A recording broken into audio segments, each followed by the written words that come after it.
அவனருளாலே அவன் தாழ் பணிந்து. முருகருக்கு அரோகரா, கந்தனுக்கு அரோகரா, கதிர்வேலனுக்கு அரோகரா. காசியில் இறக்க முத்தி, சிதம்பரத்தில் தரிசிக்க முத்தி, திருவண்ணாமலையை நினைத்தாலே முத்தி. இதே போல் முத்தி தரக்கூடிய ஸ்தலம் முருகனுக்கும் இருக்குங்க. அதை பத்தி தான் நம்ம இன்னைக்கு பார்க்க போறோம்.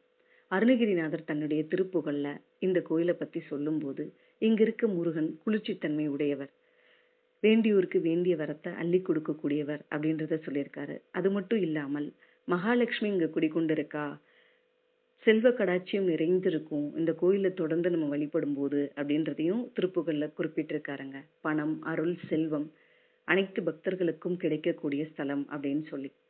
ராமாயண காலத்துல லவாவும் குசாவும் அம்பெடுத்து விட்ட இடம்ங்க. சிறுவர்கள் அம்பெடுத்து விட்ட இடத்தை தான் பிற்காலத்துல சிறுவாபுரி அப்படின்னு பேர் வந்ததுங்க.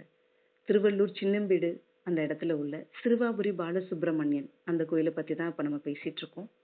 இந்த கோயில் செவ்வாய்க்கிழமை ரொம்ப விசேஷம்.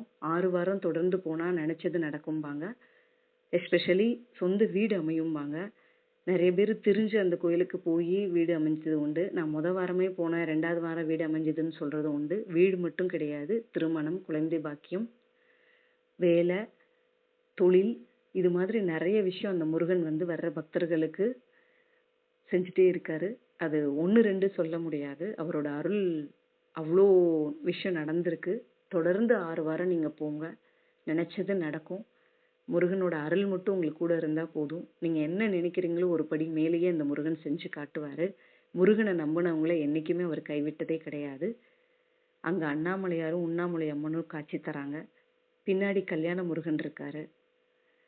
அரச மரத்துக்கு அடியில விநாயகரும் இருக்காரு. எல்லா செல்வத்தையும் அள்ளி கொடுக்கக்கூடிய தன்மையில அங்க இருக்கிற முருகன் சிறுவாபுரி பாலசுப்ரமணியன் காட்சி தராரு. முருகருக்கு அரோகரா, கந்தனுக்கு அரோகரா.